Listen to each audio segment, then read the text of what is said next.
सुवर्णपुर नामक शहर में एक धनवान साहूकार गिरधारी लाल रहता था। उसके एक पुत्र था जिसका नाम मधुसूदन था। मधुसूदन की विक्रम सिंह यानी राजा का बेटा और अनिरुद्ध यानी मंत्री का बेटा से बहुत गहरी मित्रता थी। तीनों में इतना प्रेम था कि एक दूसरे को देखे बिना चैन नहीं आता था। जब मधुसूदन का विवाह हुआ और वो अपने ससुराल जाने वाला था तो उसके दोनों मित्र भी साथ चल पड़े। रास्ते में मौज मस्ती करते हुए वो उसके ससुराल के नगर में पहुंचे। नगर के बाहर एक बुढ़िया रत्नाबाई खड़ी थी जो रो रही थी। विक्रम सिंह ने तो उसे नहीं देखा, परंतु अनिरुद्ध की नजर उस पर पड़ी। अनिरुद्ध ने सोचा, इस बुढ़िया के रोने का कारण पता करना चाहिए। रत्नाबाई ने बताया, बेटा, इस नगर में एक वेश्या चंपाबाई रहती है। उसके पेट में एक विषधर सांप है। आधी रात को वो सांप बाहर आकर उसके साथ सोने वाले व्यक्ति को डस लेता है और फिर उसके पेट में चला जाता है। इसी प्रकार वो कई मुसाफिरों को मरवा चुकी है। अनिरुद्ध ने सोचा, हमें अपने मित्र विक्रम सिंह को बचाना होगा। विक्रम सिंह उस समय चंपाबाई के साथ सोने रहा था। रात होते ही जैसे ही चंपाबाई के मुंह से वो सांप बाहर आया, अनिरुद्ध ने अपनी तलवार से उसके 3 टुकड़े कर दिए और उन्हें ढाल के नीचे दबा दिया। इस तरह उसने अपने मित्र की जान बचा ली। लेकिन अनिरुद्ध यहीं नहीं रुका। वह शहर का हाल जानने बाहर निकला।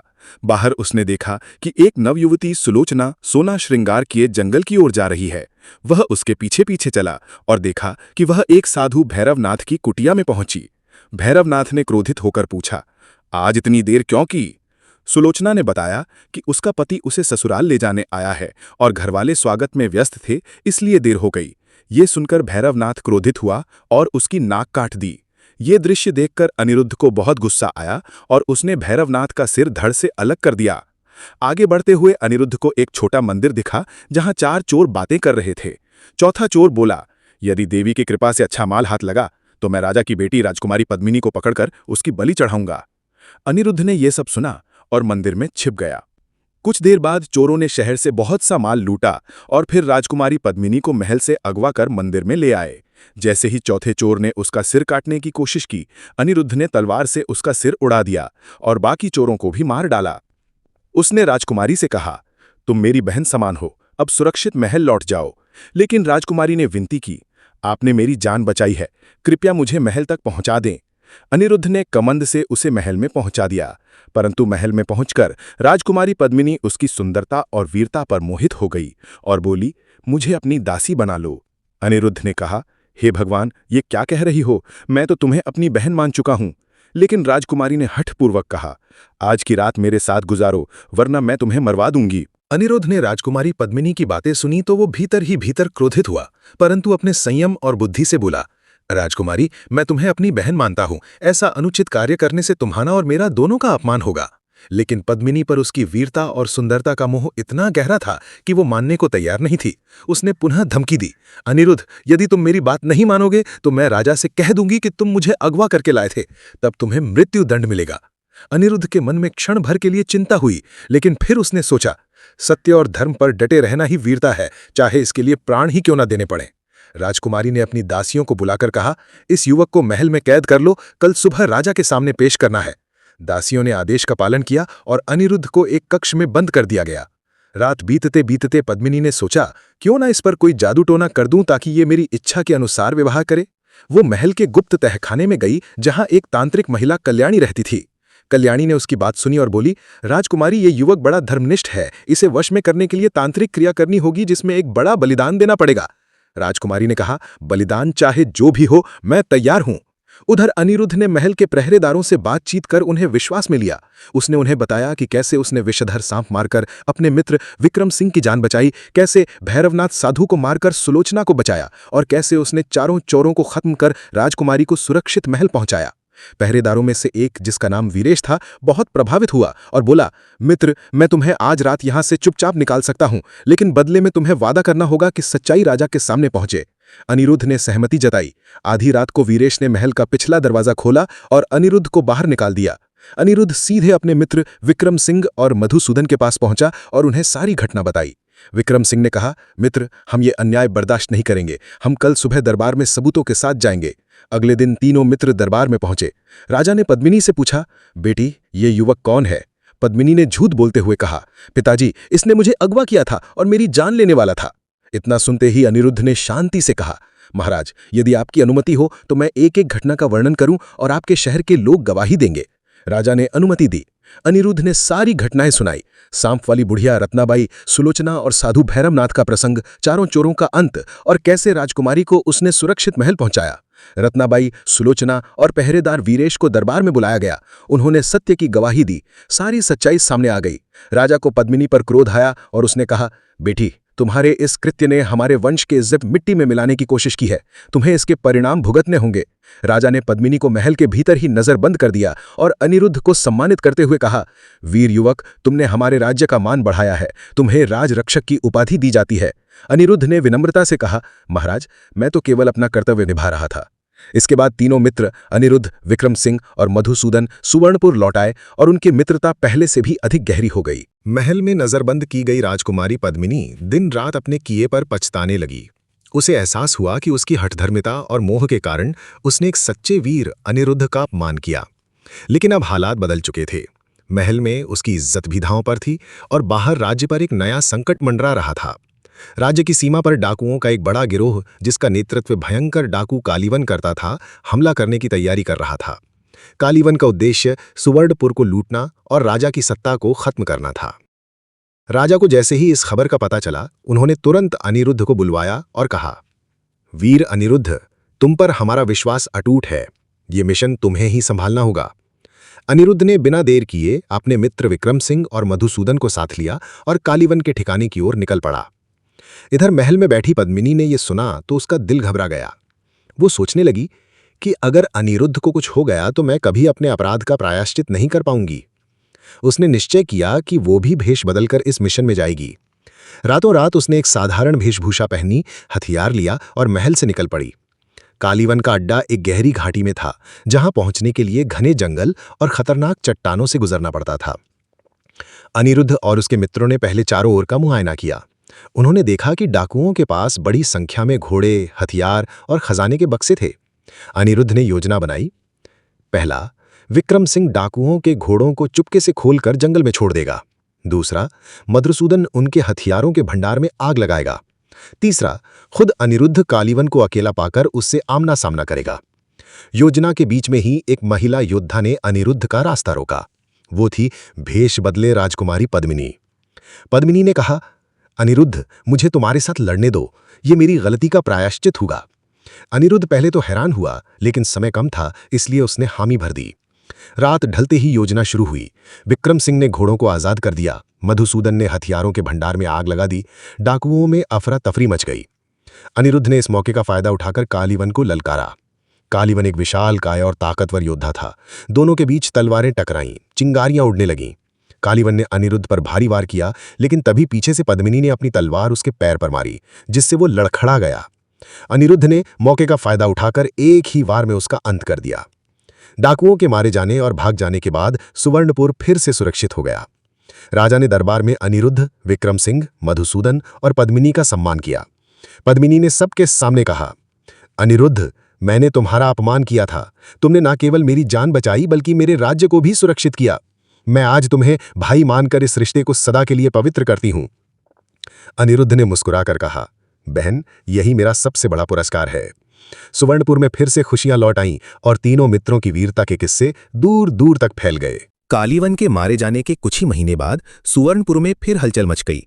इस बार खतरा किसी डाकू या दुश्मन राज्य से नहीं था, बल्कि एक रहस्यमयी शक्ति से था। राज्य के पूर्वी जंगल में एक प्राचीन और जीर्णशीर्ण मंदिर था, जिसे लोग नागेश्वर धाम कहते थे। कहावत थी कि वहां सदियों से एक नागमणि छुपी है, जिसकी रक्षा एक भयंकर नागराज वासुकी करता है। कहा जाता था, अगर कोई उस नागमणि को प्राप्त कर ले तो उसे अपार धन, बल और अमरत्व मिल सकता है, लेकिन यदि कोई लोभ में आए तो उसकी मृत्यु निश्चित है। अचानक राज्य के कोषागार से सोना और जवाहरात रहस्यमय ढंग से गायब होने लगे। गवाहों का कहना था कि उन्होंने रात के अंधेरे में एक चमकती हुई विशाल छाया को उड़ते हुए देखा है। राजा ने तुरंत अनिरुद्ध, विक्रम सिंह और मधुसूदन को बुलाया और कहा, यह मामला सामान्य नहीं है। मुझे डर है कि कोई उस नागेश्वर धाम की शक्ति को जगा चुका है। तीनों मित्रों ने बिना समय गवाए यात्रा शुरू की। जंगल में प्रवेश करते ही उन्होंने अजीब घटनाएं महसूस कीं। पेड़ों से आती फुसफुसाहट जैसी आवाजें, हवा में अचानक ठंडक का फैलना, पैरों के नीचे अपने आप हिलती जमीन। रास्ते में उन्हें एक वृद्ध साधु महादेवगिरी मिला, जिसने चेतावनी दी, नागेश्वर धाम की राह में 3 परीक्षाएं हैं। 1, मायावी मृग तृष्णा, जहां जो दिखेगा वो सच नहीं होगा। 2, अंधकार की भूल भुलैया, जहां रास्ता केवल सत्य बोलने वाले को ही मिलेगा। 3, नागराज का क्रोध, जहां साहस ही तुम्हारा हथियार होगा। जैसे ही वे मंदिर के पास पहुंचे, उनके सामने उनके दिल की सबसे गहरी इच्छाओं के दृश्य प्रकट हुए। मधुसूदन ने खुद को अपार धन से घिरा देखा, विक्रम सिंह ने अपने सिर पर राजा का ताज देखा और अनिरुद्ध ने अपने गांव को सोने की नगरी में बदला हुआ देखा। लेकिन उन्हें याद था, जो दिखेगा वो सच नहीं होगा। अनिरुद्ध ने अपनी तलवार जमीन में गाड़ दी और कहा, सत्य यही है कि ये सब माया है।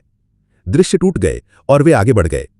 अंदर प्रवेश करते ही चारों ओर घना अंधेरा और मुड़ते हुए रास्ते थे। अचानक एक आवाज आई, यहां से केवल सत्य बोलने वाला ही निकल सकता है। झूठ बोलोगे तो सदा के लिए अंधकार में खो जाओगे। हर मोड़ पर सवाल पूछे गए। क्या तुमने कभी किसी का विश्वास तोड़ा? क्या तुमने कभी किसी के लिए बलिदान नहीं दिया? हर एक ने सच्चाई से उत्तर दिया और अंततः अंधकार छट गया। मंदिर के गर्भगृह में प्रवेश करते ही एक विशालकाय नागराज वासुकी प्रकट हुआ। उसकी आंखें अंगारों जैसी थीं और फन से बिजली सी चमक निकल रही थी।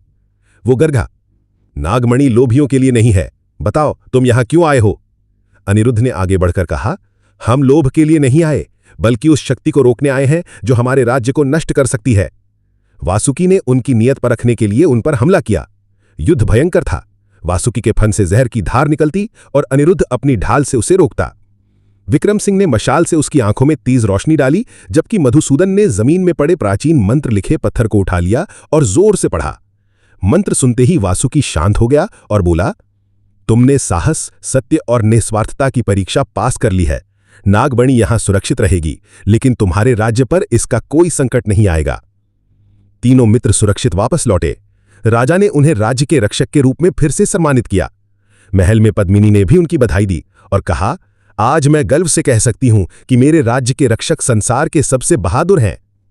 सुवर्णपुर फिर से शांति और समृद्धि के मार्ग पर लौट आया और नागेश्वर धाम की गाथा आने वाली पीढ़ियों के लिए एक प्रेरणा बन गई। एक दिन सुवर्णपुर के महल में एक घायल कबूतर आया। उसके पंख से बंधी चिट्ठी में एक अजीब भाषा में लिखा संदेश था। महल के विद्वान ने उसे पढ़कर बताया, ये संदेश सिंधु द्वीप साम्राज्य से आया है। इनमें लिखा है, अगले पूर्णिमा को सुवर्णपुर का पतन होगा। सिंधु द्वीप समुद्र पार का एक शक्तिशाली साम्राज्य था, जो व्यापार में माहिर लेकिन राजनीतिक चालों में और भी माहिर माना जाता था। राजा ने तुरंत अनिरुद्ध, विक्रम सिंह और मधुसूदन को बुलाकर आदेश दिया, तुम्हें सिंधु द्वीप जाकर गुप्त रूप से पता लगाना होगा कि यह संदेश किसने भेजा है और क्यों। यह मिशन अत्यंत गुप्त है। तुम्हारी पहचान वहां प्रकट नहीं होनी चाहिए। तीनों मित्र एक व्यापारी जहाज में मजदूर बनकर सिंधु द्वीप पहुंचे। वहां का राजमहल समुद्र किनारे बना था और चारों ओर विदेशी सैनिकों की कड़ी निगरानी थी। बाजार में घूमते घूमते उन्हें पता चला कि सिंधु द्वीप के राजा के सलाहकार महासेन गुप्त को सुवर्णपुर से गहरी दुश्मनी है। कहा जाता था कि वो चुपके चुपके समुद्री डाकुओं को सुवर्णपुर पर हमला करने के लिए सोना और हथियार दे रहा है। मधुसूदन ने व्यापारी का वेश धारण कर महल में प्रवेश किया और रसोइयों से दोस्ती कर ली। विक्रम सिंह ने बंदरगाह पर जहाजों की गिनती शुरू की। उसे पता चला कि अगले पूर्णिमा की रात 3 विशाल युद्धपोत रवाना होने वाले हैं। अनिरुद्ध ने रात के अंधेरे में महल की ऊंची दीवार पार की और महासेन गुप्त के कक्ष में पहुंच गया। वहां उसने देखा, मेज पर सुवर्णपुर का नक्शा फैला था और लाल स्याही से हमला करने के स्थान चिन्हित थे। अचानक पीछे से एक तलवार की चमक हुई। वो थी नायिका अमृता, सिंधु द्वीप की गुप्तचर, जो अनिरुद्ध का पीछा कर रही थी। अनिरुद्ध ने तुरंत तलवार रोकी, लेकिन अमृता ने कहा, मैं तुम्हारी दुश्मन नहीं हूं। मैं भी महासेन गुप्त के षड्यंत्र को रोकना चाहती हूं। वो न केवल तुम्हारे राज्य को बल्कि सिंधु द्वीप के राजा को भी हटाकर खुद शासन करना चाहता है। उसने अनिरुद्ध को एक गुप्त सुरंग का नक्शा दिया, जिससे महासेन के गुप्त हथियार भंडार तक पहुंचा जा सकता था। पूर्णिमा की रात महासेन गुप्त ने अपने सैनिकों को युद्धपोतों पर भेजना शुरू कर दिया। इधर अनिरुद्ध, विक्रम सिंह, मधुसूदन और अमृता उस सुरंग से होते हुए हथियार भंडार पहुंचे। मधुसूदन ने बारूद के ढेर में आग लगा दी, विक्रम सिंह ने जहाजों के लंगर की रस्सियां काट दी और अनिरुद्ध ने महासेन गुप्त को बंदी बना लिया। जैसे ही भंडार में धमाका हुआ, महासेन की पूरी सेना में अफरा-तफरी मच गई। सिंधु द्वीप के राजा को जब सच्चाई पता चली तो उसने अनिरुद्ध और उसके साथियों को सम्मानित किया और महासेन गुप्त को कैद में डाल दिया। राजा ने यह वादा भी किया कि अब से सुवर्णपुर और सिंधु द्वीप के बीच केवल मित्रता और व्यापार होगा, युद्ध नहीं। अमृता ने विदाई के समय अनिरुद्ध से कहा, तुम्हारा साहस मुझे हमेशा याद रहेगा वीर। सुवर्णपुर लौटकर राजा ने तीनों मित्रों को राज्य रत्न की उपाधि दी। पद्मिनी ने भी गर्व से कहा, अब तुम सिर्फ मेरे भाई ही नहीं बल्कि हमारे राज्य के सच्चे संरक्षक हो। सुवर्णपुर की सीमाएं सुरक्षित थीं और समुद्र पार से अब केवल शांति और मित्रता की लहरें आती थीं। एक शांत शाम को महल के प्रांगण में एक वृद्ध संत आए। उनकी आंखों में गहरी चमक थी और हाथ में एक प्राचीन तांबे का पात्र। उन्होंने राजा से कहा, महाराज, मैं काल दर्शन ऋषि हूं। मुझे भविष्य दिखाई देता है और मैंने देखा है कि 100 वर्षों बाद सुवर्णपुर का अस्तित्व मिट जाएगा। राजा चौंक उठे। ये कैसे संभव है? हमारा राज्य अभी तो सुरक्षित है। ऋषि ने उत्तर दिया, विनाश का बीज आज बोया जाएगा।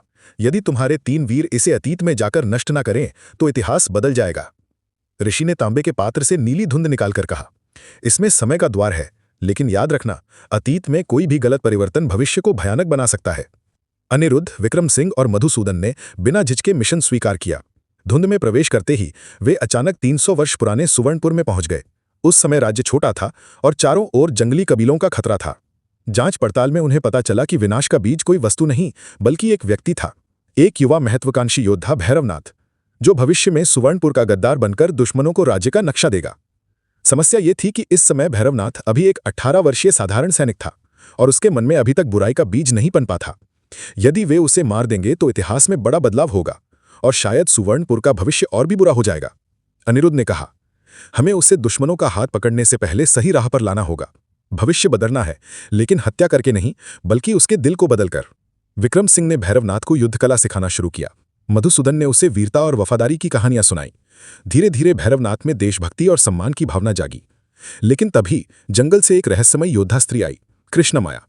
वो समय के धारे की रक्षक थी और बोली, तुम लोग इतिहास से छेड़छाड़ कर रहे हो। यदि भैरवनाथ का भविष्य नहीं घटा तो समय की धारा फट जाएगी। अनिरुद्ध ने उत्तर दिया, अगर इतिहास का मतलब राज्य का विनाश है तो हम उसे बदलने का साहस रखते हैं। कृष्णा माया ने अपने जादुई भाले से हमला किया।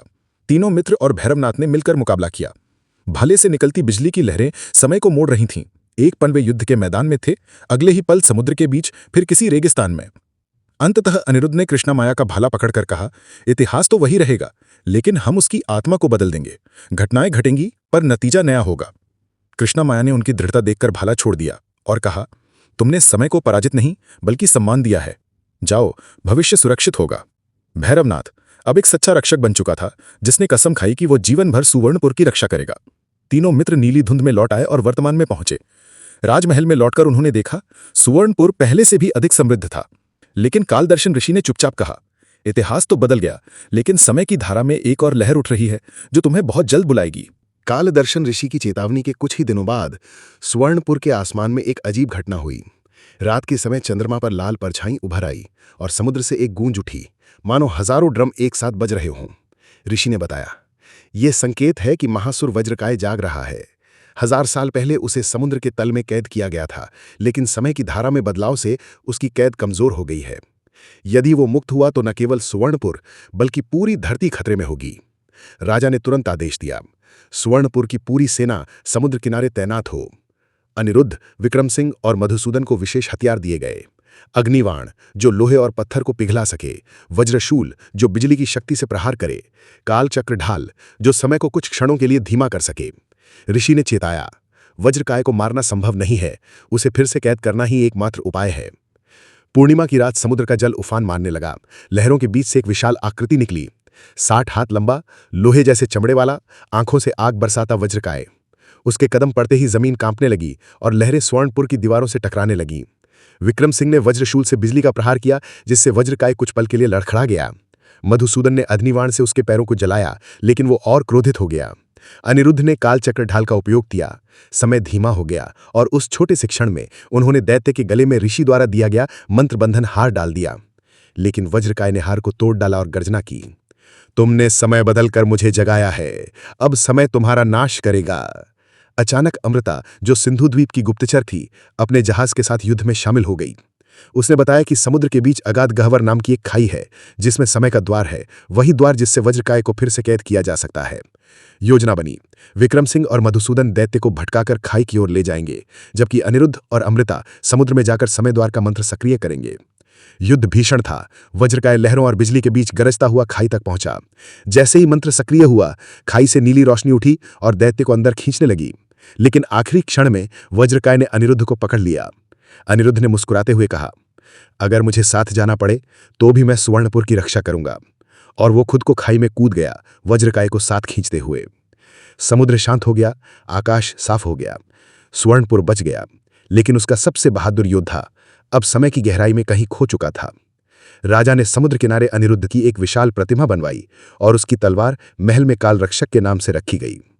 विक्रम सिंह, मधुसूदन और अमृता ने कसम खाई कि वे भी अनिरुद्ध की तरह ही राज्य की रक्षा करेंगे। काल दर्शन ऋषि ने धीरे से कहा, वो गया है, लेकिन समय की धारा में वीर कभी सच में खोते नहीं। शायद एक दिन जब स्वर्णपुर को फिर उसकी जरूरत होगी, वो लौट आएगा। लेकिन समय की कहानियों का अंत कभी सच में नहीं होता।